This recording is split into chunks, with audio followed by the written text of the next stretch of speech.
오늘 우리가 함께 묵상할 하나님 말씀은 요한복음 1장 9절로 14절의 말씀입니다. 앞에 슬라이드가 준비되어 있는데요. 9절부터 14절까지 한 구절씩 번갈아 읽으시고 마지막 14절은 우리가 함께 읽도록 하겠습니다. 제가 먼저 읽습니다.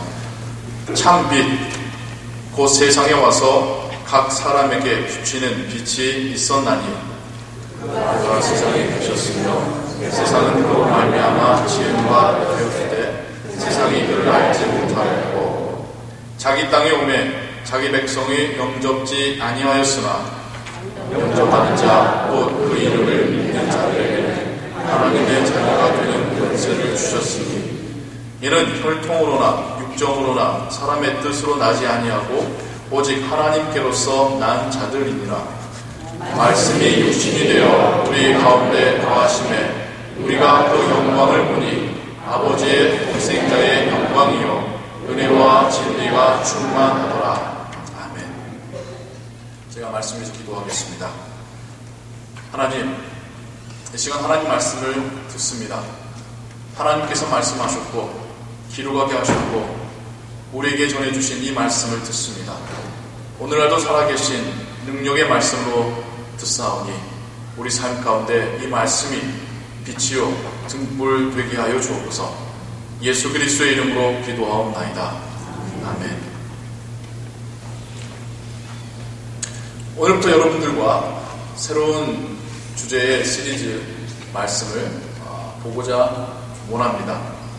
주보를 미리 보신 분들은 그 타이틀에서 보셨겠지만 예수님의 선교적인 삶이라는 큰 주제를 가지고 우리가 함께 말씀을 묵상해 가기를 원합니다.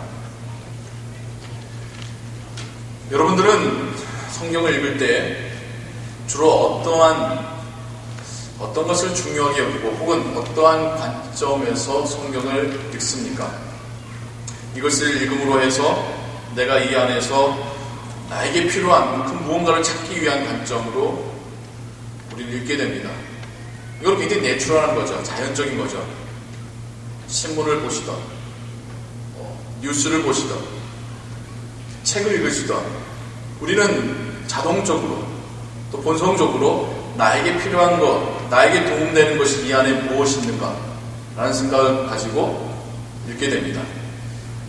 그러다 보니 성경도 비슷하게 돼요.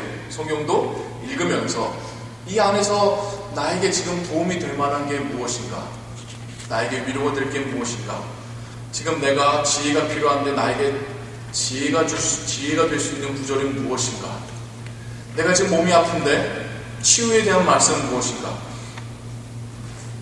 우리는 우리에게 필요한 우리 니드를 따라서 성경을 읽게 되는 그런 우리의 본성 같은 게, 우리 습관 같은 게 있습니다. 그런데 성경을 하나님께서 우리에게 주실 때는 그런 이유로 주신 건 아니라는 거죠. 하나님께서 이 말씀을 우리에게 들려주시고자 기록되게 하셨고 오늘날 우리에게까지 전해져 오게 하신 것이지, 우리가 이 안에서 우리 필요한 것들을 취사 선택하라고 주신 건 아니라는 거죠. 또한 이 안에 수많은 이야기들이 담겨져 있습니다. 긴 세월의 여러 사람들의 이야기들이 담겨져 있습니다. 인간의 이야기로, 인간 세상의 이야기로, 예전에도 이랬으니까 오늘날도 이러는 거구나 라는 이야기로 듣는 것이 아니라 마치 잠자리 두는 아이에게 부모님이 이야기해 주시듯이 하나님께서 우리에게 이야기해 주고 계시다라는 그런 관점을 가지고 성경을 읽어야겠어요. 그게 하나님께서 성경을 주신 이유이기도 하고요. 그러게 읽어야지 성경을 읽으면서 우리가 내 입맛에 맞춰서 해석하는 게 아니라 하나님께서 지금 나에게 무슨 말씀을 하시는가라는 그런 생각을 가지고 성경을 읽게 되는 것 같아요. 여러분과 함께 예수님의 삶, 선교적인 삶, 제가 선교적이라는 용어를 자주 사용하는데요. 예수님의 삶 자체가 선교적인 삶이었죠. 그 예수님의 선교적인 삶을 통하여서 하나님께서 지금 우리에게 들려주신 이야기를 함께 듣기를 원합니다. 예수님의 스토리에서마저도 내가 필요한 것, 지금 나에게 필요한 것, 나에게 이런 이적이 일어났으면 하는 그런 관점으로 성경을 읽는 것이 아니라 하나님께서 우리에게 들려주시는 내 아들 예수가 이렇게 살았지 않았니? 그리고 그 제자들에게, 그리고 너희들에게 이렇게 살도록 지금 내가 이야기하는 것이지 않니? 이런 하나님의 음성을 우리가 함께 듣게 되기를 소원합니다. 예수님의 삶을 다시 한번 조명해 가면서 여러분과 함께 오늘날 제자된 우리의 삶이 어떠해야 될 것인가를 같이 보려고 하는데, 그 첫 스텝, 첫 단추가 어디서 시작되었는가?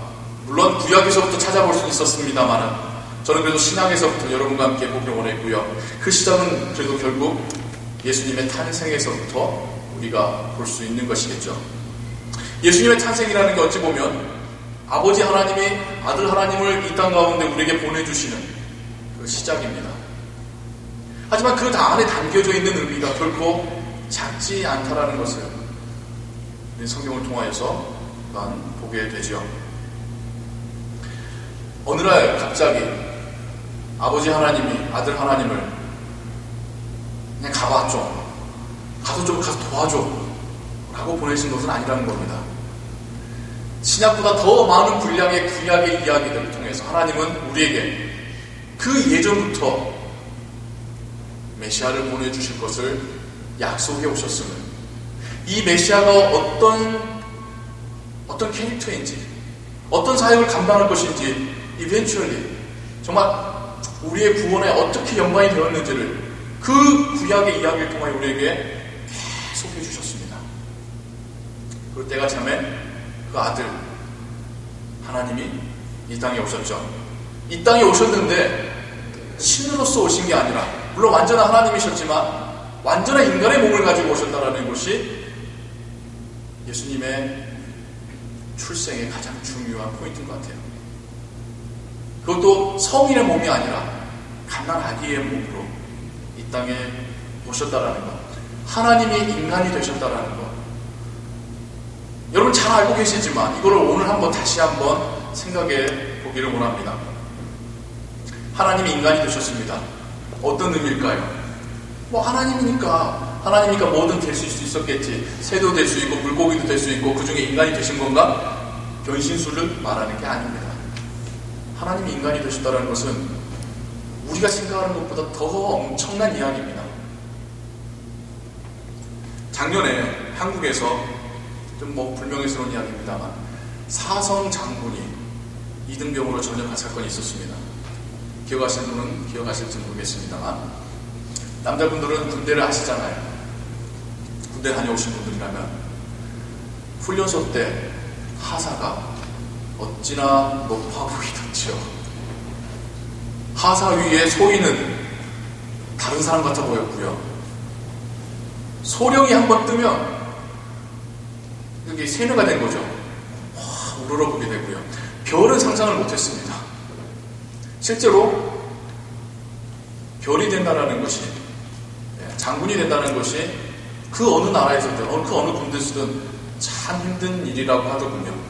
정말 이 소위부터 계속해서 좁아져 가서 마지막 그 별을 달기까지 엄청난 인고의 여러 가지 어떤 그 전적의 실적과 또 시간이 또 맞아줘야 되고 복잡하더군요.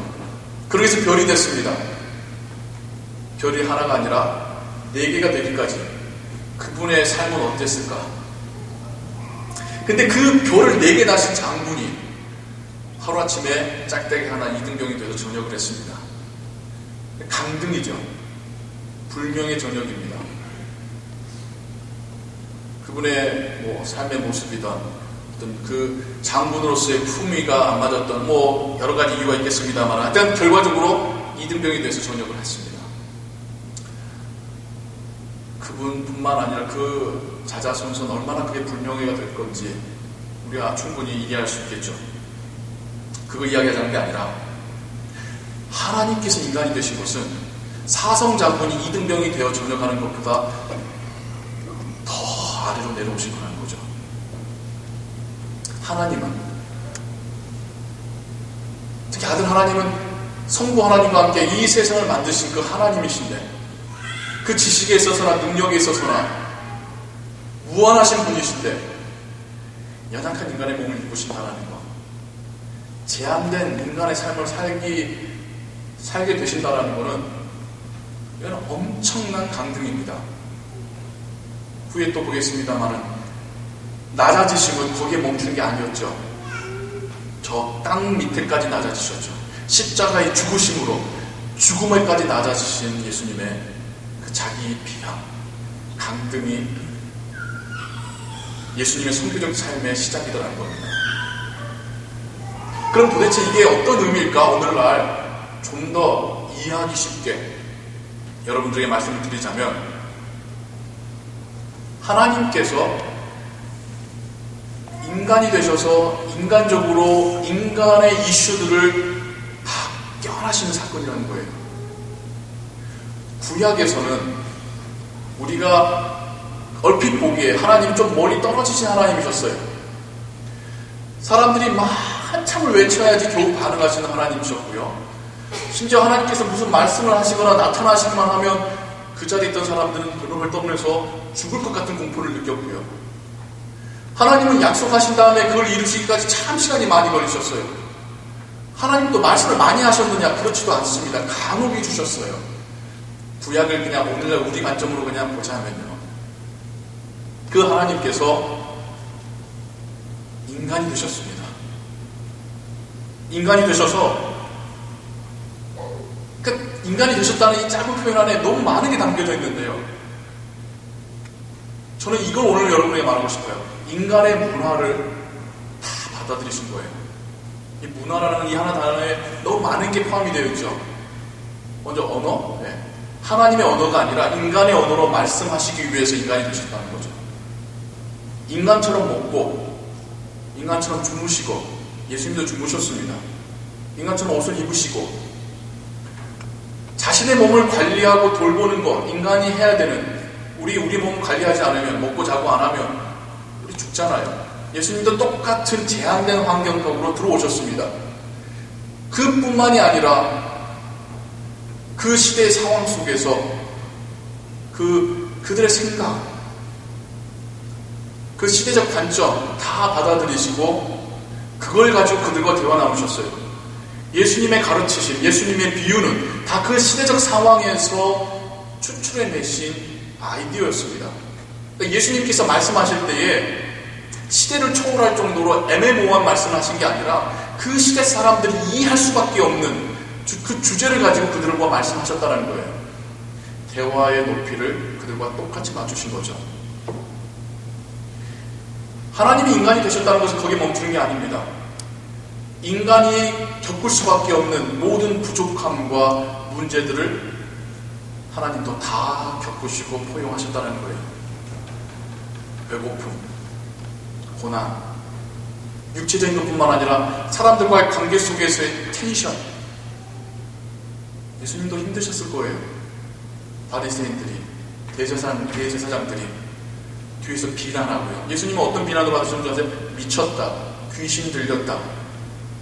가족들이 그래서 염려가 돼가지고 예수님 붙잡아 보겠다라고 쫓아내려온 사건도 있었지 않습니까? 예수님은 옆에서 예수님을 따라다니는 사람도 있었지만, 예수님 손가락질하는 사람들, 예수님 미워하는 사람들, 험담하는 사람들, 죽이겠다고 계략 세우는 사람들도 있었습니다. 예수님은 낮은 곳에서 평범한 사람으로 살아가신 그 삶도 다 받아들이셨습니다. 하나님이 인간이 되신다는 것은 그냥 이 육체를 가졌다는 의미만 머무르는 것이 아니라 인간의 문화와 인간의 눈높이뿐만 아니라 인간이 겪을 수밖에 없는 그 수많은 문제들 본인도 다 겪어내셨다는 거예요. 왜요? 그렇게 해야지 우리를 구원하실 수 있습니다.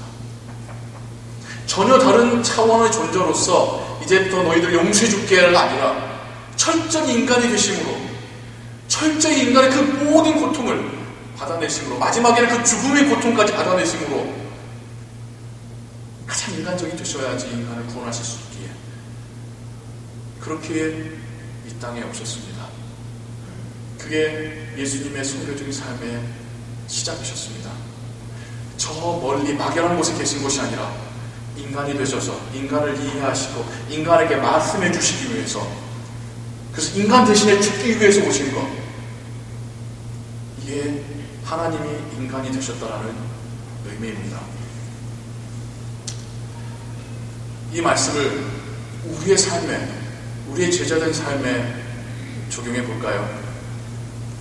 너무 어려워서, 너무 커서.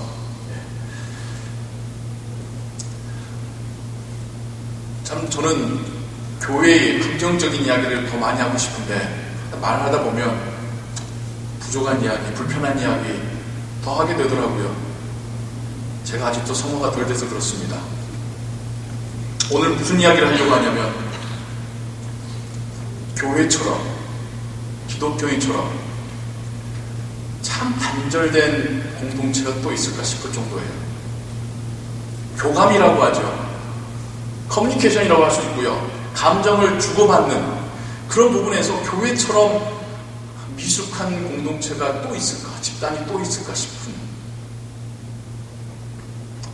사회적으로, 세상적으로 아픔이 있는데 그 아픔을 교감하지 못하고,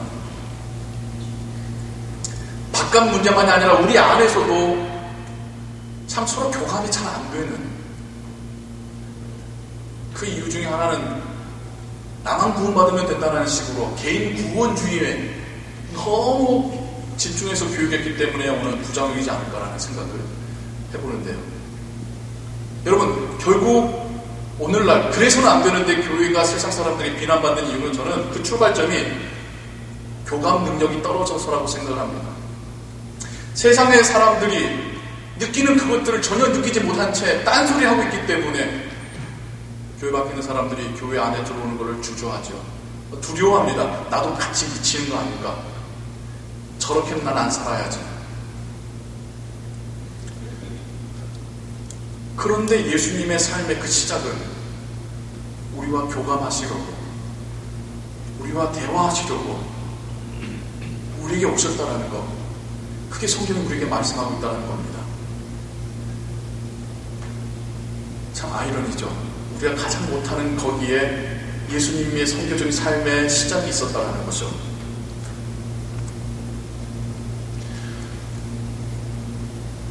제가 예수님의 성교적인 삶을 여러분과 함께 묵상하면서 별것 아니지만 한 가지씩을 여러분과 함께 이번 한 주 우리 이거 한번 해보시죠. 적용점을 여러분과 함께 나누길 원합니다.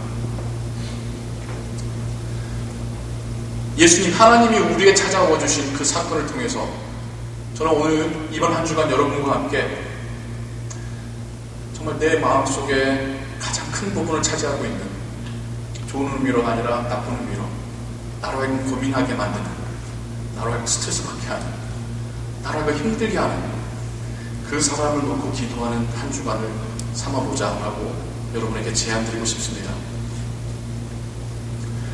우리가 생각할 때 이해 안 되는 사람들이 많죠.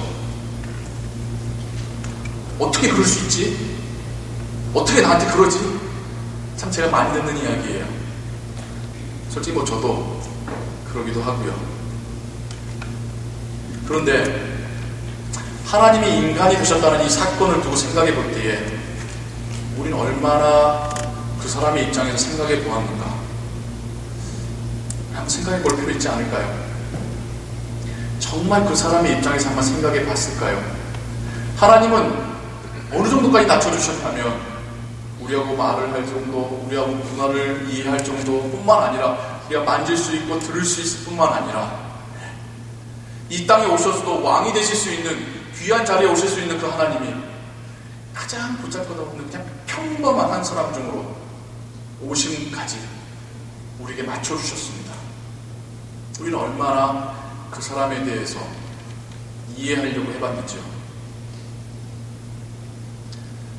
그 사람에 대해서 이해한다는 것을요, 내 논리로, 야, 나 같으면 그랬을 텐데 그렇게도 못하니, 내 논리로 그 사람을 이해하는 게 아니라 조금 더 그 사람이 네 모습이 되기까지 과거에 어떤 일들이 있었을까, 그에게 이게 장애가 될 만큼 상처가 있는 건 아닐까, 그의 환경 속에서 말 못할, 그래서 내가 알지 못했었던 그 어떤 게 있지는 않을까. 여러분, 정도의 차이는 있지만 우리 다 완벽하지 않잖아요. 근데 반대로 말하면 그래도 우리 정상이라는 사람들이지 않습니까? 내가 나를 정상으로 생각한다면 저 사람도 정상일 거라는 전제는 좀 해줘야 되지 않을까요? 그렇다면 왜 그렇게 생각했을까? 왜 그렇게 행동했을까? 한번 우리가 생각해 볼 수 있는 시간을 이번 한 주간 한번 가져보시면 좋겠어요.